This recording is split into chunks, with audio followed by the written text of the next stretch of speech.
चलिए आज का सेशन शुरू करते हैं। आज हम बात करने वाले हैं अपने उसी सीरीज के अगले भाग के बारे में जो सिंटैक्स से संबंधित हम बना रहे हैं। एक एक करके प्रीवियस ईयर्स के जितने भी क्वेश्चन हैं जो यूपी बोर्ड में क्लास 12 के एग्जाम में इंग्लिश के क्वेश्चन पेपर में पूछता है, उसको हम हल करने की कोशिश कर रहे हैं। आज उसी में ये अगला क्रम है जिसमें हमारे सामने कुछ क्वेश्चन है जिनको सॉल्व करना है। हमको इसमें से कहीं भी कोई एरर आ रही है, चाहे प्रीपोजिशन से रिलेटेड एरर हो, वर्ब से रिलेटेड एरर हो, सब्जेक्ट वर्ब एग्रीमेंट से संबंधित एरर हो, उस एरर को डिटेक्ट करना है और सेंटेंस को रीराइट करना है। तो चलिए पहला सेंटेंस देखते हैं और इसमें एरर को फाइंड आउट करने की कोशिश करते हैं और उसके बाद सेंटेंस को दोबारा लिखते हैं। पहला क्वेश्चन है, I am ill for 2 days। देखिए जो इसमें समस्या है, आप इस फॉर को देख रहे हैं और इसके बाद टाइम दिया है, फॉर के बाद टाइम दिया है। ऐसी घटना जो है सिंस के साथ घटती है या फिर फॉर के साथ घटती है, और ये सिंस और फॉर ऐसे शब्द हैं जिनके बाद टाइम दिया रहता है और ये वर्ड दो ही टेंस में यूज हो सकते हैं। पहला टेंस है perfect, perfect, continuous, continuous, and जो हमारा सेकंड टेंस है वो है परफेक्ट टेंस, परफेक्ट टेंस। देखिए होता क्या है कि हमारे पास कुछ ऐसी वर्ब्स होती हैं जो V4 को सपोर्ट नहीं करते हैं, यानी कि V4 का मतलब है V1 में जो ING हम फॉर्म जोड़ते हैं, इस ING वाले फॉर्म को कुछ वर्ब सपोर्ट नहीं करती हैं, जैसे कि फील है, फील है, सी है, नो है, रिकॉग्नाइज है, रिकॉग्नाइज है, आइडेंटिफाई है, आइडेंटिफाई है। उसके बाद मान लीजिए कि लव है, हेट है, रिमेंबर है, रिमेंबर। उसके बाद मान लीजिए फॉरगेट है, टेस्ट है, टेस्ट, या फिर स्मेल है। ये सारी वर्ब जो है भी फॉर्म को सपोर्ट नहीं करती है, और जो हमारा परफेक्ट कंटिन्यूअस टेंस होता है ये हमेशा जो है V4 ही लेता है, यानी कि ING वाला फॉर्म ही लेता है। तो परफेक्ट कंटिन्यूअस जब ING वाला फॉर्म लेता है और उसमें अगर ये सारी वर्ब हमसे आज हमारे सामने आ जाती है तो उस स्थिति में हमें मजबूरी में उस टेंस को परफेक्ट टेंस में बनाना होता है। इसे आप जो है एक उदाहरण से समझ सकते हैं। लीजिए एक उदाहरण आपसे बताने की आपको कोशिश करते हैं। जैसे अगर सेंटेंस है कि आई हैव बीन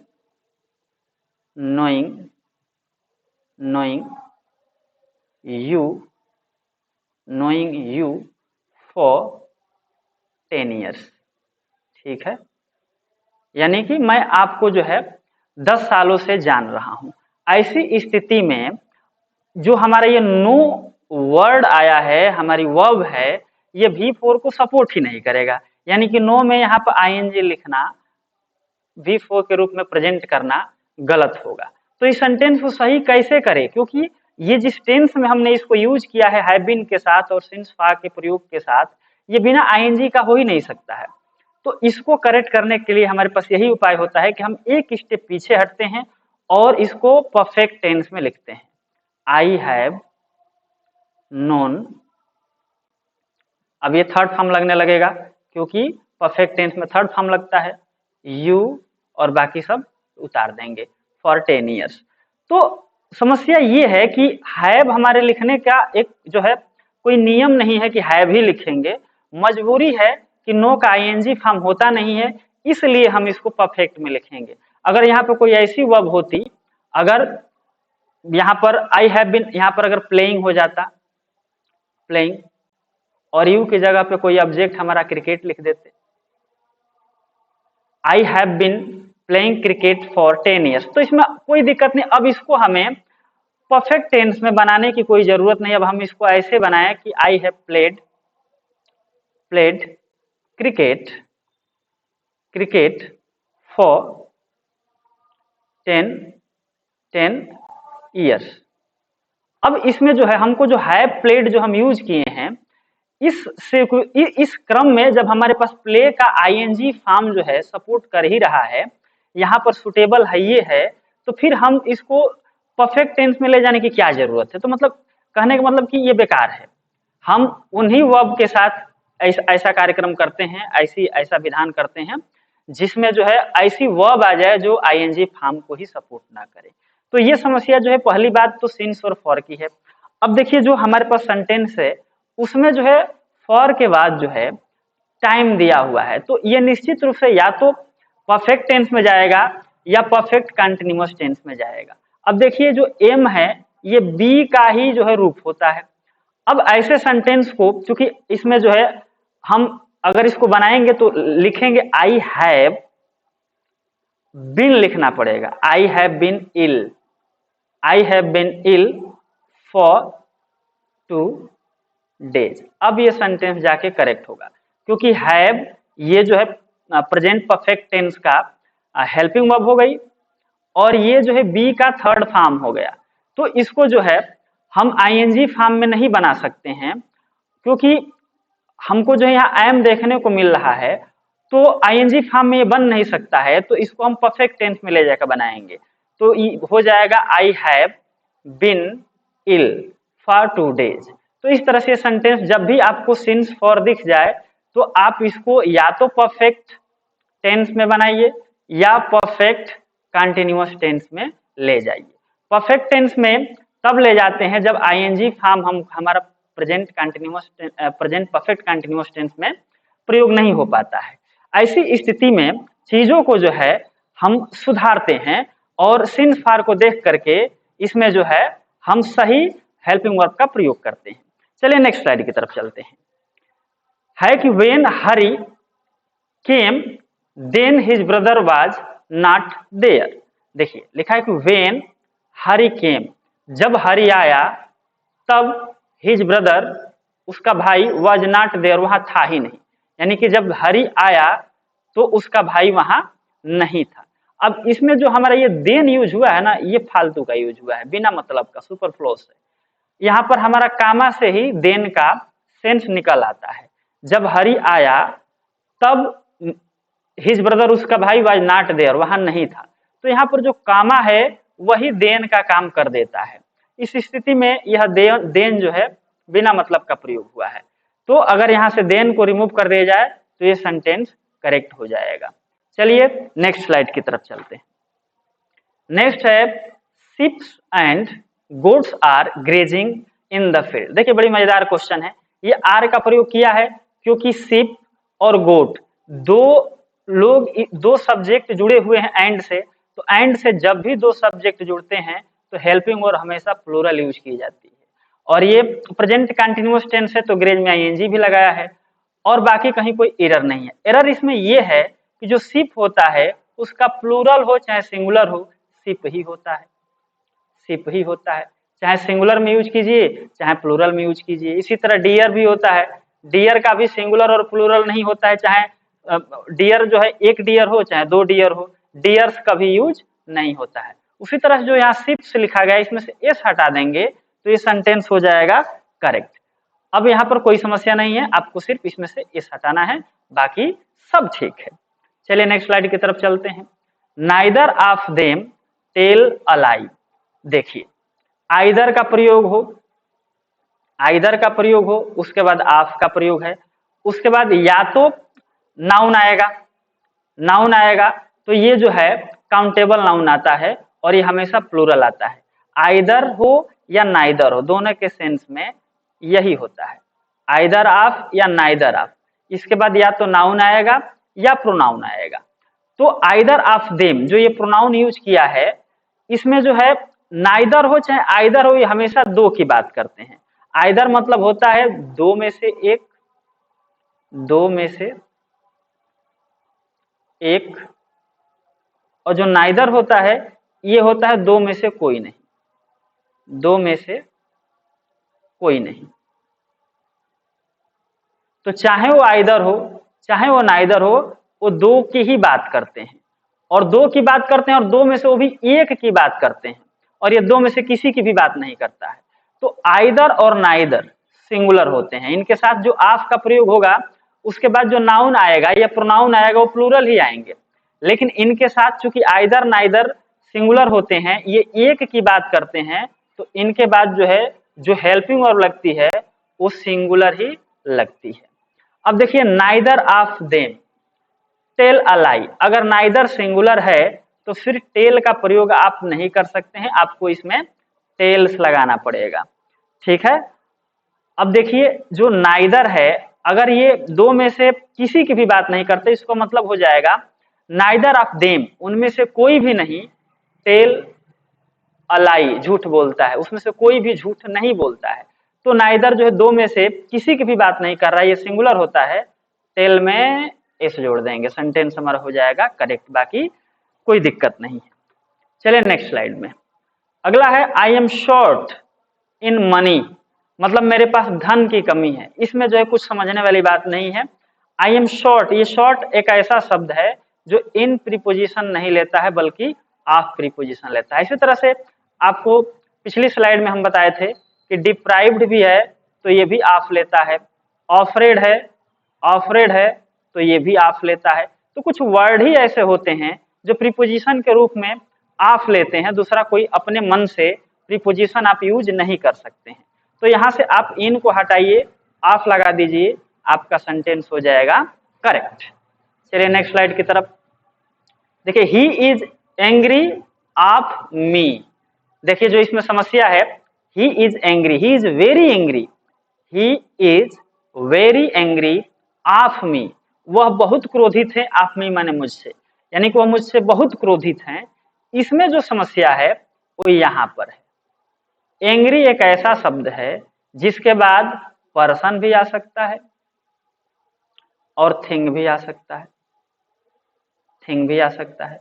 पर्सन में बात करें तो कोई आदमी का नाम आ सकता है यानी कि नाउन के रूप में, या फिर first person, second person, third person pronoun का प्रयोग भी आ सकता है, यानी कि प्रोनाउन का भी प्रयोग हो सकता है। तो नाउन में किसी व्यक्ति का नाम आ सकता है, राम, मोहन, सोहन, सीता, गीता, कुछ भी लिखा जा सकता है।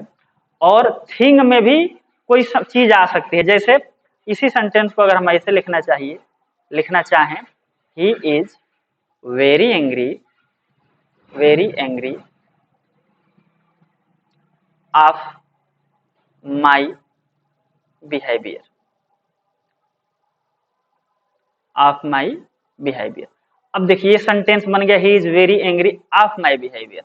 तो होता है कि जब एंग्री के बाद अगर पर्सन आए, एंग्री के बाद अगर पर्सन आए तो हमें ऑफ की जगह पे विद का प्रयोग करना होता है। और जब एंग्री के बाद कोई पर्सन ना आए, कोई वस्तु आए, कोई और चीज आ जाए, जैसे यहाँ बिहेवियर है, बिहेवियर माने व्यवहार होता है, तो व्यवहार से कोई बहुत क्रोधित है, तो व्यवहार तो कोई सजीव चीज नहीं है, कोई पर्सन नहीं है, तो यहाँ पर जो है आन का प्रयोग करते हैं, या एट का भी प्रयोग होता है, लेकिन विद का प्रयोग नहीं होगा। तो कहने का मतलब ये है कि he is very angry of me, अगर एंग्री के बाद पर्सन आता है तो आप विद का प्रयोग कीजिए, और एंग्री के बाद अगर थिंग आता है तो आन और एट में से किसी एक का प्रयोग आप कर सकते हैं। तो यहाँ पर ऑफ की जगह पे अगर विद आप लगा देते हैं तो सेंटेंस आपका हो जाएगा करेक्ट। चलिए नेक्स्ट स्लाइड की तरफ चलते हैं। अगली स्लाइड है कि if you have faith in almighty everything will turn out to be all right. देखिए ये सेंटेंस जो आप देख रहे हैं, इसमें अभी तो ये ठीक है, इसमें कई तरह की समस्या आती है। कभी कभी ये फेथ जो लिखा है इसके पास ए दे देगा ऐसे, अब हो जाएगा sentence if you have a faith in almighty everything will turn out to be all right. ये जो ऑलमाइटी शब्द है कभी कभी यहाँ पर भी गलती करता है, ऑलमाइटी में ए जो है स्मॉल लेटर से कर देगा ऑलमाइटी, तो ये समस्या है। कभी यहाँ ए बढ़ा देगा अपने मन से, कभी ऑलमाइटी में ए को स्मॉल लेटर में कर देगा, तो भी जो है यहाँ से ए तो ये किया नहीं है, सही है, ऑलमाइटी को स्मॉल लेटर में नहीं किया, ये भी सही है, लेकिन यहाँ पर जो ऑलमाइटी है ईश्वर के लिए यूज हो रहा है, सर्वशक्तिमान जिसको कहते हैं, सर्वशक्तिशाली कहते हैं, उससे पहले आपको द का प्रयोग करना अनिवार्य होता है। इसका मतलब ये सेंटेंस हो जाएगा कि if you have faith in the almighty everything will turn out to be alright. यदि आप सर्वशक्तिमान ईश्वर में भरोसा रखेंगे तो आपके साथ जितनी भी चीजें हैं वो सब राइट हो जाएंगी, सही हो जाएंगी। आपका जो है जीवन सही से चलने लगेगा। तो इस तरह से इसमें कोई भी समस्या नहीं थी। जो समस्या आ सकती है वो ये आ सकती है कि फेथ से पहले ए दे देगा, ऑलमाइटी में ए जो है स्मॉल लेटर से दे सकता है और यहाँ द छोड़ सकता है। तो यहाँ पर द छोड़ दिया है, हम द लगा देंगे, सेंटेंस हमारा हो जाएगा करेक्ट, और कोई दिक्कत नहीं है। चलिए नेक्स्ट स्लाइड में चलते हैं। नेक्स्ट स्लाइड है my father is in bad mood today. मेरे पिताजी का आज मूड बहुत खराब है। तो देखिए my father is in bad mood today जो यूज किया गया है, इसमें जो है जो एरर है उसको आप ध्यान से देखिए। My father is in bad mood, जो समस्या है वो जो है यहाँ है, यहाँ है, ठीक है ना, इन बैड में है। होता क्या है कि एक तरफ का ये फ्रेज की तरह यूज किया जाता है, बैड मूड नहीं होता है। जो बैड मूड का यूज किया जा रहा है खाली ऐसा नहीं होता है, बैड मूड होता है, और इससे पहले आपका इन लगा है तो इन लगा रहेगा। तो इसमें कोई समस्या नहीं है। इन के बाद जो है बस ए आपको लगा देना है, सेंटेंस आपका हो जाएगा करेक्ट, हो जाएगा my father is in a bad mood today.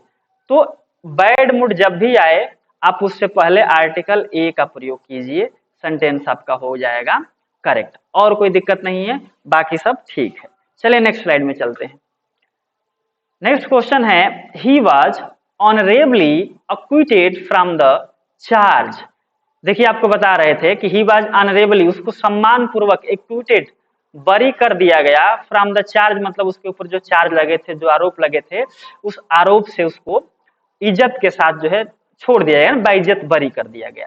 तो देखिए कुछ वर्ब ऐसी होती हैं जो अपने साथ जो फिक्स्ड प्रीपोजिशन लेके आती हैं, जैसे ये वर्ब है। इस वर्ब में जो है एक्विट के बाद आप फ्रॉम का यूज नहीं कर सकते हैं, बल्कि फ्रॉम की जगह पे आपको ऑफ का यूज करना है, बाकी सेंटेंस ठीक है। ये याद करने वाली बातें हैं।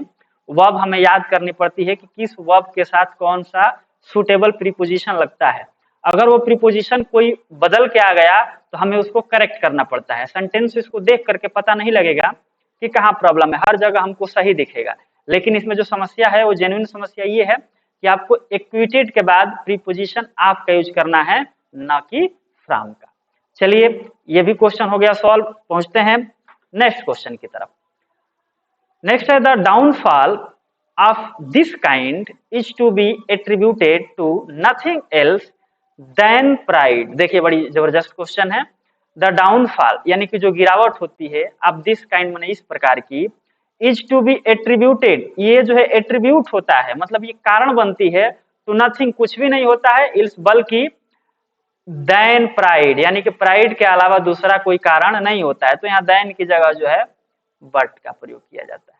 ये इल्स को देख करके हम इसको पकड़ पाए हैं। ये इल्स जो है की का काम करता है, यानी कि एक चाबी की तरह काम करता है, जिसको देखकर हम यूज कर देते हैं। जब भी आप इल्स का प्रयोग कीजिए उसके साथ जो प्रॉपर जो है कंजंक्शन यूज होता है वो बट यूज होता है, देन यूज नहीं होता है। तो बाकी सब ठीक है। इसमें जो है देन की जगह आपको बट का प्रयोग करना है, सेंटेंस आपका हो जाएगा करेक्ट। यानी कि जो इस तरह का जो डाउनफॉल है वह सिर्फ जो है घमंड की वजह से आता है, केवल घमंड की वजह से, और कुछ नहीं। तो इल्स के साथ आपको ये इल्स को देख करके आपको यहाँ देन की जगह बट लगाना है। जोड़ा में बनता है, जैसे आइदर के साथ और आता है, नाइदर के साथ नॉर आता है, आल्दो है इसके साथ येट आता है। तो इसी तरह से इल्स के साथ जो है देन ना आकर के बट आता है। चलिए नेक्स्ट स्लाइड की तरफ चलते हैं। लिखा है though she was sick but she went to work. देखिए अभी बता रहे हैं आल्दो हो या दो हो, इसके बाद जो इसका जोड़ा आता है, जो इसके साथ जो है प्रयोग किया जाता है कंजंक्शन के रूप में, वो बट नहीं होता है या एंड नहीं होता है, बल्कि येट होता है।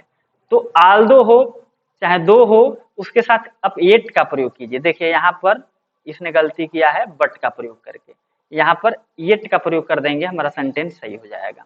दो शी वाज सिक, चूंकि वह बीमार थी, येट फिर भी शी वेंट टू वर्क, वह काम करने गई। तो यहाँ पर जो है आप बट की जगह एट का प्रयोग करेंगे। चलिए नेक्स्ट स्लाइड की तरफ।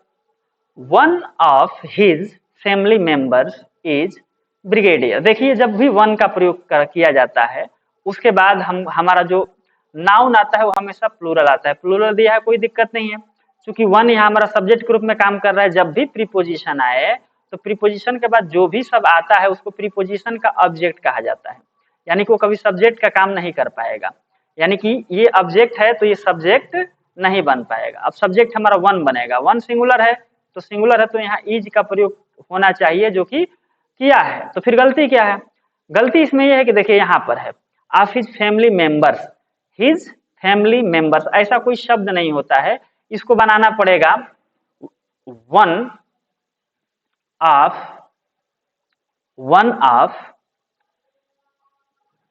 The members of his family. अब इसको इस तरह से सेट करना पड़ेगा, क्योंकि फैमिली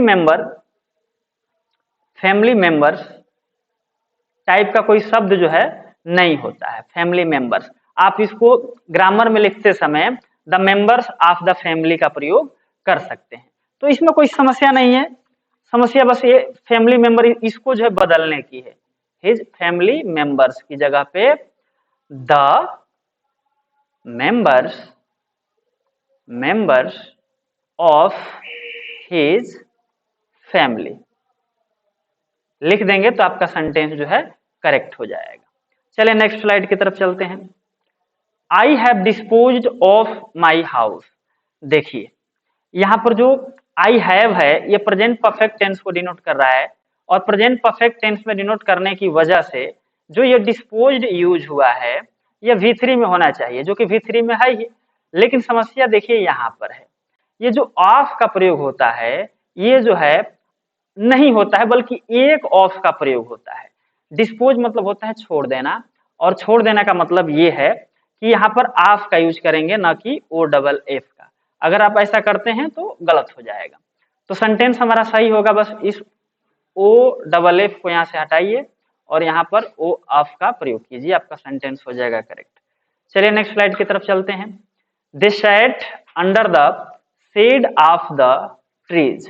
देखिए सेंटेंस देखने में कोई दिक्कत नहीं है, ग्रामेटिकली भी करेक्ट दिख रहा है, लेकिन यहाँ पर जो समस्या है दे सैट वे बैठ गए under the shade of the trees. अगर खाली जो है अंडर द ट्रीज होता तो कोई दिक्कत नहीं होती। अगर यहाँ से शेड को हटा दिया जाए तब कोई दिक्कत नहीं होती। अंडर का प्रयोग जो है ट्रीज के लिए किया जा सकता है। दे सैट अंडर द ट्रीज, वे पेड़ के नीचे बैठ गए। लेकिन अगर शेड शब्द आता है तो शेड शब्द में आपको अंडर का प्रयोग ना करके आपको उसकी जगह इन का प्रयोग करना पड़ता है। इस बात को आपको ध्यान रखना होगा। They sat in the shade of the trees, under का प्रयोग करेंगे तो गलत हो जाएगा। तो इस बात को ध्यान दीजिए कि जब भी शेड शब्द का प्रयोग हो तो उससे पहले प्रीपोजिशन आप इन का प्रयोग करेंगे। अगर अंडर शेड कर रहा है, अंडर द शेड या अंडर शेड, तो इस स्थिति में अंडर को रिप्लेस करना पड़ेगा इन से। ठीक है, तो इसमें कोई समस्या नहीं है, आपको बस अंडर की जगह पे इन का प्रयोग कर देना है। चलिए नेक्स्ट स्लाइड की तरफ। आइदर दोज चिल्ड्रेन और माई सन हैव डैमेज दिस विंडो। देखिए इसमें एक कंसेप्ट काम करता है कि जब भी आपका आइदर और का प्रयोग हो या फिर नाइदर नॉर का प्रयोग, यानी कि आइदर के बाद कोई जो है सब्जेक्ट देगा, फिर आइदर ऑफ नहीं होता, आइदर और होता है। ठीक है, और ऑफ भी होता है। जैसे देखिए आइदर जब ऑफ का प्रयोग होता है तो यहाँ पर दो चीजों का बोध होता है, either of the two things, यानी कि दो चीजों में से कोई एक चीज। उसी तरह नाइदर के बाद भी आपका प्रयोग होता है, जो पिछले स्लाइड में भी आया था, neither of the two things.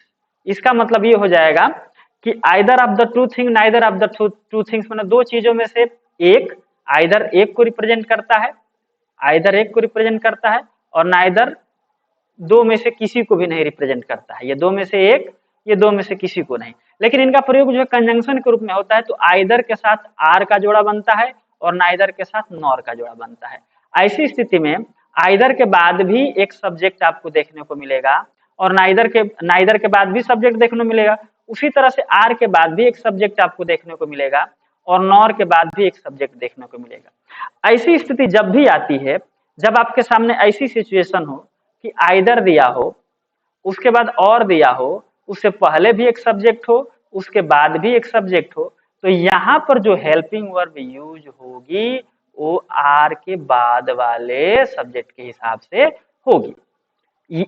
Either के बाद जो सब्जेक्ट यूज हुआ है, इससे हमारा हेल्पिंग वर्ब पर कोई प्रभाव नहीं पड़ता है, यानी कि इस सब्जेक्ट का प्रभाव इस वर्ब पे नहीं पड़ेगा। अब इसमें देखिए, आइदर यहाँ प्रयोग किया है, उसके बाद एक सब्जेक्ट का प्रयोग किया है, उसके बाद आर का प्रयोग किया है, फिर एक सब्जेक्ट का प्रयोग किया है, और इसके बाद इसने हैव लगाया है।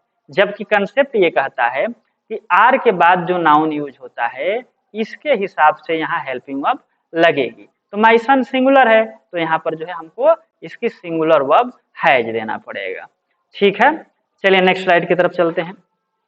नेक्स्ट स्लाइड है, if I get a promotion I will get higher salary. देखिए इसमें कोई दिक्कत नहीं है, कंडीशनल सेंटेंस है। कंडीशनल सेंटेंस की शर्त ये होती है कि इफ के बाद अगर आपको प्रेजेंट इंडेफिनिट टेंस दिखता है, प्रेजेंट इंडेफिनिट टेंस दिखता है, तो कामा का प्रयोग करके उसके बाद आपको फ्यूचर इंडेफिनिट दिखेगा, यानी कि सब्जेक्ट, फिर विल, फिर आपका V1 और उसके बाद ऑब्जेक्ट। इस तरह का सीक्वेंस आपको देखने को मिलेगा, और ये सीक्वेंस हम देख रहे हैं कि फॉलो हो रहा है। जैसे देखिए, आई गेट अ प्रमोशन, इसमें जो आई के साथ V1 का प्रयोग किया है, प्रेजेंट इंडेफिनिट टेंस को फॉलो किया, और विल के साथ गेट का प्रयोग किया है, ये फ्यूचर इंडेफिनिट टेंस को फॉलो किया। तो ये सेंटेंस पूरी तरह से सही है। दिक्कत ये है कि जो ये प्रमोशन शब्द है, ये प्रमोशन जो है अनकाउंटेबल नाउन है, प्रमोशन प्रमोशंस नहीं होता है, तो इसलिए यहाँ से ए को हटाना पड़ेगा। बस ए को हटा देंगे, हमारा सेंटेंस हो जाएगा करेक्ट। जैसे यहाँ पर ये जो है बिना मतलब का दिया है, प्रमोशन जो है अनकाउंटेबल नाउन है, इसके साथ जो है हम गेट प्रमोशन, बस और कुछ नहीं लगाना है। चलिए अगली स्लाइड पे चलते हैं, यहाँ से ये हटेगा। 5 times 5 are 25। देखिए कभी भी जैसे टू एंड टू, मेक और मेक्स, मेक्स 4, ठीक है। टू एंड टू, मेक 4 भी सही है और मेक्स 4 भी सही। ग्रामेरियन में अभी मतभेद है, इस तरह के सेंटेंस में कंफर्म नहीं हो पाते। कुछ लोग कहते हैं कि मेक सही है, कुछ लोग कहते हैं कि मेक्स सही है। इसी स्थिति में 5 times 5 आर 25 भी सही है और इज 25 भी सही है, कोई दिक्कत नहीं है। कुछ ग्रामरियन का मानना है कि इज जो है ज्यादा सही है आर की तुलना में, लेकिन अभी तक जो है किताबों में कहीं आर का प्रयोग करके दे रहा है, कहीं इज का प्रयोग करके दे रहा है। इसलिए ऐसे सेंटेंस में हम कोशिश करते हैं आर और इज दोनों सही है, फिर भी अगर इसमें से कोई करेक्ट आपको चुनना हो तो ज्यादा ग्रामरियन जो है इज को प्रीफर करते हैं। यानी कि 5 times 5 अगर है तो उसके साथ आप इज का प्रयोग कीजिए। 2 and 2 मेक 4 है, आप इसकी जगह मेक्स 4 का प्रयोग करें। मेक 4 का प्रयोग जो है कुछ ग्रामरियन गलत मानते हैं, लेकिन अभी जो है इसमें मतभेद है। फिर भी अगर हमको चुनने के लिए कहा जाएगा तो हमें सिंगुलर चुनना ज्यादा अच्छा हमारे लिए सुटेबल रहेगा, सुरक्षित रहेगा। चलिए नेक्स्ट स्लाइड की तरफ चलते हैं। ही बिहेव्ड कवर्डली। अच्छा देखिए ये जो वर्ड है, इस वर्ड में ही प्रॉब्लम है। कवर्डली कोई शब्द ऐसा नहीं होता है, जबकि ये शब्द होना चाहिए कवर्ड और इसमें एल वाई जुड़ता है, कवर्डली। ऐसे शब्द होता तो सही होता, या फिर इसकी जगह पर आप ऐसे लिख सकते थे, ही बिहेव्ड लाइक अ कवर्ड। उसने एक कायर की तरह व्यवहार किया। तो या तो यहाँ कवर्डली यूज कर लीजिए, क्योंकि कवर्डली नाम का इस तरह का कोई शब्द होता नहीं है। या तो कवर्डली का यूज कर सकते हैं या लाइक ए कवर्ड का यूज कर सकते हैं।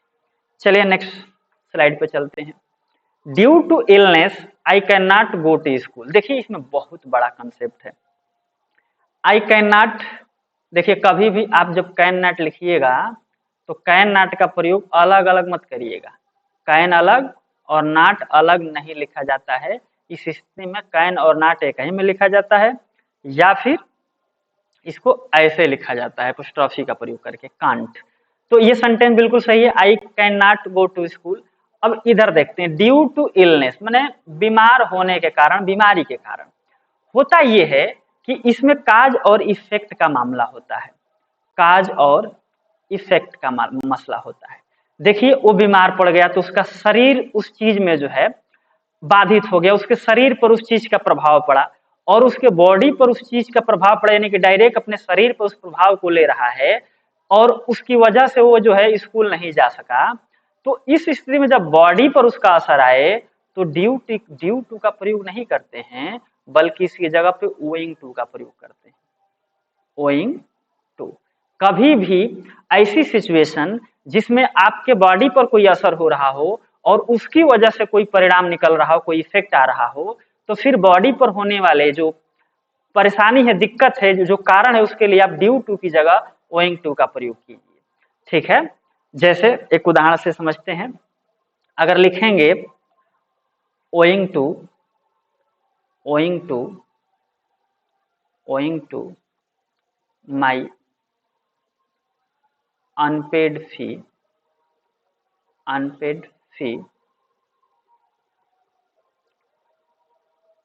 आई वाज रिजेक्टेड। ठीक है, यानी कि जो मेरी जो अनपेड फी है, जो ड्यू फी है, उस फी की वजह से, उस फी के कारण मुझे जो है रिजेक्ट कर दिया गया। तो मुझे जब रिजेक्ट कर दिया गया तो इससे आपके बॉडी पर कोई प्रभाव नहीं पड़ा, इससे आपके बॉडी पर कोई प्रभाव नहीं पड़ा, बल्कि इससे आपके शरीर पे प्रभाव, शरीर पर बोले, इससे आपके जो है जीवन पर प्रभाव पड़ा कि आपके जो है स्कूल से नाम काट दिया गया, आपको बाहर निकाल दिया गया। इसमें आपकी बॉडी जो है इफेक्टेड नहीं हो रही है। तो जब बॉडी इफेक्टेड नहीं हो रही है तो आप यहाँ पर ओइंग टू का प्रयोग न करके ड्यू टू का प्रयोग कीजिए। ठीक है, जब भी बॉडी इफेक्ट हो तो ड्यू टू की जगह ओइंग टू का प्रयोग करते हैं। और जैसे आपको रिजेक्ट कर दिया गया तो इसमें आपके शरीर पर कोई प्रभाव नहीं ना पड़ेगा, तो शरीर पर प्रभाव नहीं पड़ेगा तो फिर ओइंग टू का प्रयोग ना करके आपको ड्यू टू का प्रयोग करना है। और चूंकि जब बीमारी हो रही है, आपको बीमारी के कारण आप नहीं जा पा रहे हैं स्कूल, तो इससे आपका शरीर प्रभावित हो रहा है, तो इस ड्यू टू की जगह पे आपको ओइंग टू का प्रयोग करना पड़ेगा। इस कंसेप्ट को आप याद रखिएगा। चलिए नेक्स्ट स्लाइड पे चलते हैं। The picture was hanged on the wall. देखिए समस्या इसमें ये है, द पिक्चर है, सिंगुलर है, तो सिंगुलर के साथ वाज का प्रयोग किया, कोई दिक्कत नहीं। हैंग मतलब लटकाना होता है, ऑन द वॉल माने दीवार के ऊपर, तो दीवार के ऊपर लटकाने की बात की जा रही है। तो ध्यान दीजिए, इसमें जो हैंग का फॉर्म होता है ये दो फॉर्म में चलता है। हैंग मतलब एक तो हैंग होता है लटकाना, क्या लटकाना? कोई भी चीज, कोई भी थिंग, ठीक है, किसी थिंग को लटका देना। और एक होता है हैंग, इसका भी मतलब होता है लटकाना, लेकिन इसका मतलब होता है फांसी पर लटकाना, फांसी पर लटकाना। अब दोनों का जो है स्पेलिंग जो है एकदम सेम है, लेकिन जब थर्ड फॉर्म और सेकेंड फॉर्म में जाते हैं तो वहां पे चेंजिंग आती है। जैसे अगर लटकाना वर्ड यूज किया गया है, अगर किसी चीज को लटकाने की बात हो रही है तो इसकी फॉर्म हंग होती है, सेकेंड हंग हो जाएगा और थर्ड भी हंग ही हो जाएगा। लेकिन अगर किसी को फांसी पर लटकाने की बात हो रही है तो सेकेंड हैंग्ड होता है और थर्ड भी हैंग्ड ही होता है। तो देखिए ये जो हैंग यूज किया गया है ये किसी को फांसी पर लटकाने की बात नहीं कर रहा है, ये एक तस्वीर को लटकाने की बात कर रहा है, ये कोई थिंग को लटकाने की बात कर रहा है। तो किसी वस्तु को जब लटकाने की बात हो तो फिर ये फांसी लटकाने वाला वर्ड आप यूज ना करके आप वस्तु लटकाने वाला शब्द यूज करेंगे तो बेहतर होगा। तो बस इसमें जो है मेन वर्ब से संबंधित समस्या थी। देखने में एक जैसे हैं लेकिन थर्ड फॉर्म और सेकेंड फॉर्म जो है अलग अलग है, तो इसलिए आप इसको ध्यान देंगे। चलिए नेक्स्ट स्लाइड की तरफ चलते हैं। He has left Agra with bag and baggage. देखिए इसमें जो समस्या बड़ी जबरदस्त है, ही है, ही के बाद जो है हैज का प्रयोग किया है तो V3 लगना चाहिए, लगाया ही है। उसके बाद जिसको छोड़ा है उसका नाम दिया है और विद बैग एंड बैगेज। देखिए bag and baggage, bag and baggage का मतलब होता है बोरिया बिस्तर, अपना सामान वामान को जो है लगेज वगैरह को बैग एंड बैगेज बोला जाता है। और बैग एज बैगेज का मतलब ही होता है with bag and baggage, with bag and baggage. तो देखिए बैग और बैगेज में पहले से ही विथ रहता है, हाइड रहता है, वो दिखता नहीं है। बैग एंड बैगेज का मतलब होता ही है विद बैग एंड बैगेज, तो यहाँ अलग से विद लगाने की जरूरत नहीं है। यानी कि he has left Agra bag and baggage, ऐसे डायरेक्ट लिख लीजिए, ठीक है। यहाँ पर विद लगाएंगे तो इस सुपरफ्लूस हो जाएगा, मतलब बेवजह का फालतू प्रयोग हो जाएगा, इसकी जरूरत ही नहीं है। बैग एंड बैगेज के साथ विद हमेशा जो है छिपा रहता है, उसके साथ विद का प्रयोग अलग से करने की जरूरत नहीं होती है। चलिए नेक्स्ट स्लाइड की तरफ चलते हैं। ही फाट with me tooth and nail. Tooth and nail मतलब जितना हो सके अपने मैक्सिमम लेवल पे प्रयास करना, यानी कि वह लड़ा, ही फाट वह लड़ा, विद मी मुझसे, टूथ एंड नेल मतलब पूरी वीरता से, पूरी ताकत से लड़ा। अब इसमें यह है ना कि जो फाइट शब्द होता है ना, फाइट के बाद विद का प्रयोग ना करके आप जो है ऑफ का प्रयोग करते हैं। फाइट ऑफ नहीं, ऑफ तो ऑफ ही गलत हो जाएगा, ऑफ की जगह पे आपको अगेंस्ट का प्रयोग करना पड़ेगा, AGAINST, अगेंस्ट, ठीक है ना, AGAINST। ऑफ यहाँ किसी मतलब से गलत हो जाएगा। हमारे कहने का मतलब ये था कि फाइट ऑफ में भी करके दे सकता है, विद में भी करके दे सकता है, लेकिन फाइट एक ऐसा जो है वर्ब है जो अपने साथ जो है कोई भी प्रीपोजिशन नहीं लेता है, बल्कि एक ही प्रीपोजिशन लेता है, वो है अगेंस्ट। अगेंस्ट में खिलाफ होता है, ही फाट अगेंस्ट मी, वह मेरे खिलाफ लड़ा। आप लिखेंगे गलत हो जाएगा, विथ लिखेंगे गलत हो जाएगा, इसके साथ आपको लिखना पड़ेगा अगेंस्ट, ठीक है। चलिए नेक्स्ट स्लाइड की तरफ। He has passed BA from the Agra university. देखिए ही जो है सिंगुलर है तो हैज का प्रयोग किया है, कोई दिक्कत नहीं, और हैज के बाद V3 आना चाहिए तो V3 दिया ही है। उसके बाद BA है, कोई दिक्कत नहीं। फ्रॉम द आगरा यूनिवर्सिटी, देखिए भाई कोई भी यूनिवर्सिटी का नाम हो, स्कूल का नाम हो, कॉलेज का नाम हो, उससे पहले द का प्रयोग नहीं किया जाता है। हिंदू जैसे BHU है तो उसको द BHU आप नहीं लिख सकते हैं, द BHU आप नहीं लिख सकते हैं, ठीक है ना। जैसे कोई भी यूनिवर्सिटी हो, जैसे मगध यूनिवर्सिटी है, मगध यूनिवर्सिटी, तो मगध यूनिवर्सिटी है तो इसमें भी आप इधर अगर द का प्रयोग करते हैं तो ये गलत हो जाएगा। कोई भी स्कूल हो, कॉलेज हो, उसमें कभी भी आपको आर्टिकल द का प्रयोग नहीं करना है। यहाँ से द बस हटा दीजिए, आपका सेंटेंस हो जाएगा करेक्ट। चलिए next, let's consider this point farther. याद रखिए लेट्स, इसको ऐसे भी लिखा जा सकता है, let's consider this point, consider मैंने मानना होता है, दिस पॉइंट मैंने इस पॉइंट को फार्दर लिखा है। देखिए फार होता है, इसका फार्दर जो डिग्री बनती है वो बनती है, लेकिन कभी कभी जो है स्पेलिंग एरर करके यहाँ पर जो है फार्दर की जगह पर फर्दर होना चाहिए, ये होना चाहिए। फर्दर मतलब होता है अहेड, आगे की तरफ, ठीक है ना, और फार्दर मतलब होता है बहुत दूर। फार का जो है सुपरलेटिव डिग्री की तरह यूज होता है। तो लेटस कंसीडर, चलिए विचार करते हैं, दिस पॉइंट, इस मुद्दे पर। फार्दर माने बहुत दूर विचार करते हैं, ऐसा सही नहीं होगा, फर्दर विचार करते हैं माने इस पॉइंट पर कुछ आगे जो है विचार करते हैं। तो यहाँ पर जो है फार्दर का प्रयोग किया है, जबकि हमारे पास प्रयोग होना चाहिए फर्दर का, आगे के सेंस में, अहेड के, दूर के सेंस में हम इसका प्रयोग नहीं कर सकते। चलिए नेक्स्ट स्लाइड की तरफ। Because of emergency help that the patient received he would have died, जिसका इसका मतलब ये होगा ना कि बिकॉज आप माने की वजह से, किस वजह से, कि द इमरजेंसी हेल्प, जो इमरजेंसी हेल्प थी, दैट जिसको द पेशेंट जो रोगी था, रिसीव्ड प्राप्त किया था, यानी कि जो इमरजेंसी हेल्प जिसको रोगी ने प्राप्त किया था, ही वुड हैव डाइड, वह मर गया होता।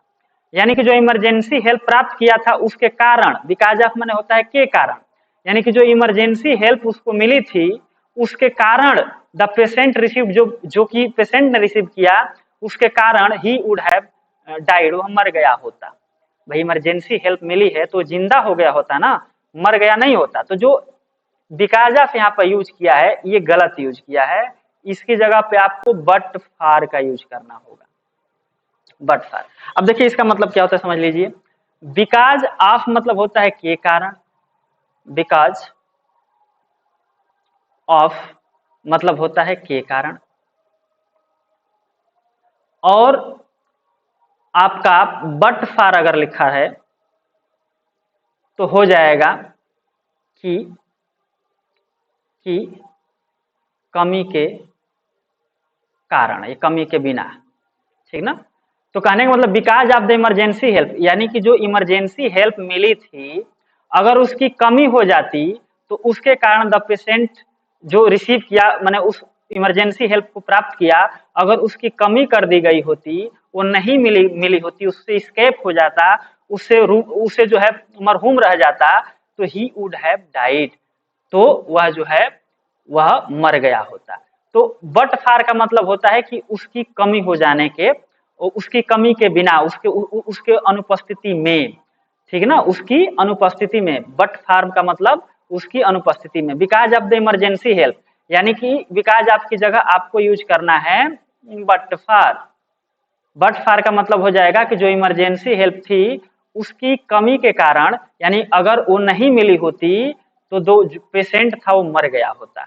तो बट फार का प्रयोग करेंगे यहाँ पर, बिकॉज ऑफ का प्रयोग नहीं करेंगे। बिकॉज ऑफ का प्रयोग तो कहा जाए कि जो इमरजेंसी हेल्प मिली थी उसके कारण मरीज जो है मर गया होता, जबकि ये है कि अगर जो इमरजेंसी हेल्प मिली थी वो नहीं मिली होती तो मरीज मर गया होता, तो नहीं मिली होती तो ये जो है बट फार का प्रयोग करेंगे। चलिए नेक्स्ट क्वेश्चन की तरफ चलते हैं। लीजिए समाप्त हो गया, हमारे पास जितने क्वेश्चन थे उसको हमने सॉल्व कर लिया है। ये क्वेश्चन लगभग 25 थे जो कि प्रीवियस ईयर्स में पूछे गए थे। यदि आपको सवाल समझ में आ रहे हैं, यदि आपको ये सेशन अच्छे लग रहे हैं तो चैनल को लाइक कीजिए, सब्सक्राइब कीजिए और अधिक से अधिक शेयर कीजिए। हमारे टेलीग्राम चैनल से जुड़िए, उसका लिंक जो है डिस्क्रिप्शन बॉक्स में मिल जाएगा, जिसमें आपको पीडीएफ और क्विज जो है मिलेगा, जिसमें आप क्वेश्चन आंसर आप कर पाएंगे, क्वेश्चन को पढ़ करके सही ऑप्शन का चुनाव कर पाएंगे। चलिए मिलते हैं नेक्स्ट सेशन में कुछ और सवालों के साथ, तब तक जय हिंद जय भारत। आप जो है खुश रहिए, ऐसे ईश्वर से मैं कामना करता हूं।